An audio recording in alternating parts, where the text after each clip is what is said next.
Okay guys, so ang gagawin natin ay tatanggalin itong 14mm bolt and then this one para maangat natin itong caliper tsaka mapalitan itong brake pad. Okay, let's start.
This one is for one side, so pareho naman at the same.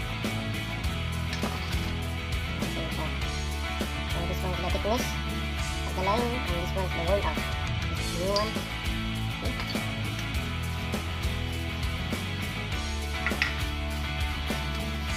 So this one is the indicator.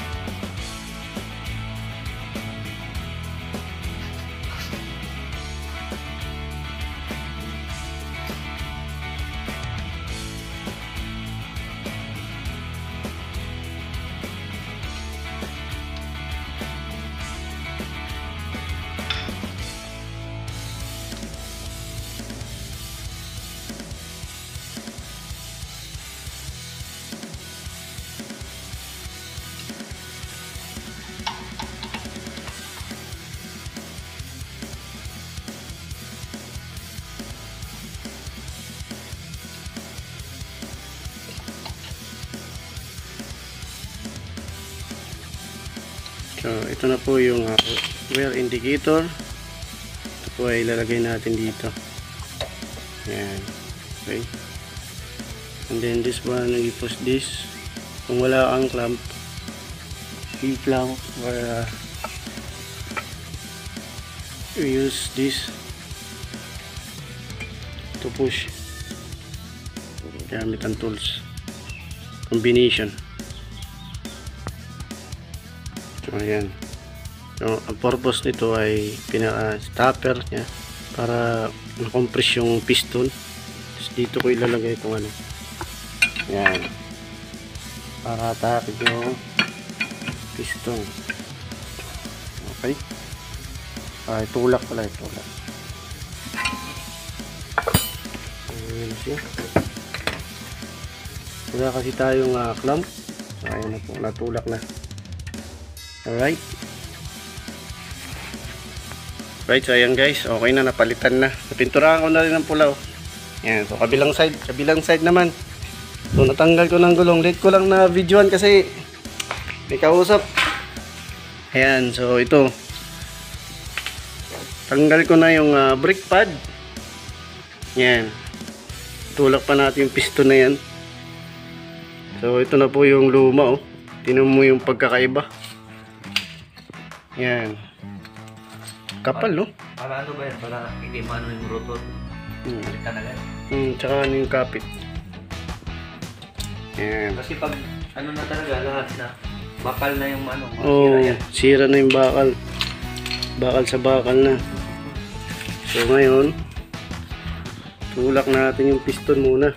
Ito, piston. So dahil wala tayo C-clamp, ang gagawin natin ay sisikwatin dito. Oh, ayan. Tapos isang labi, kabilang side. Ayan, ayan, gumagalaw na, diba? Ayan, natutulak niya. Nautang yung bata mo. Okay? So, ayan, lumubog na, oh, pero kulang pa yan. So, dagdagan pa natin dito. Tukod na siya dito eh. Ang mangyari niyan, maglagay tayo dito ng ano. Ng ganyan. Para may tulak pa lalo yung ano, piston. Ayan o, may tulak pa o. Laki ka na yung tulak, di ba? Ayan guys. Okay yan o. Okay, sagad na. Level na ngayon yan. So, pag inangat natin, ayan o. Halos pantay na siya dito. Okay? So, tatanggalin ko na yung isang brake pad. Yan, yung luma. Magtanong natin. So, ngayon, pinturahan ko muna ito ng pula para maganda.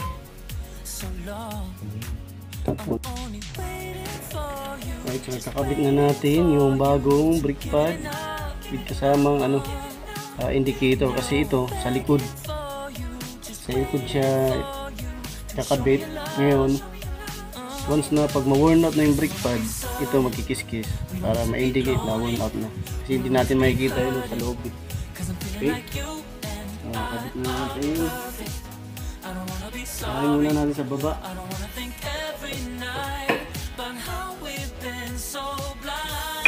Yan. Okay? So, mix na natin itong isa. Sa labas naman. Tulak na natin. I don't wanna waste all our time wondering if we're right. I've been waiting for a sign. Wanna make you part of mine. I've been waiting for a sign. I don't want you going away. I've been waiting for a sign. Wanna make you part of mine. I've been waiting for a sign. Don't you feel the same? You want it for us, even though you don't wanna say it. Even saying it softly with no words. Oh, higpitan na. You whisper with your Tayo sa bot. I'm waiting for you, just waiting for you to give it enough. No, I'm begging for you, just waiting for you to show me your love, baby. 'Cause I wanna be certain we don't have to be lonely, we don't have to be hurting. I'm feeling like you and I are perfect. I don't wanna be sorry, I don't wanna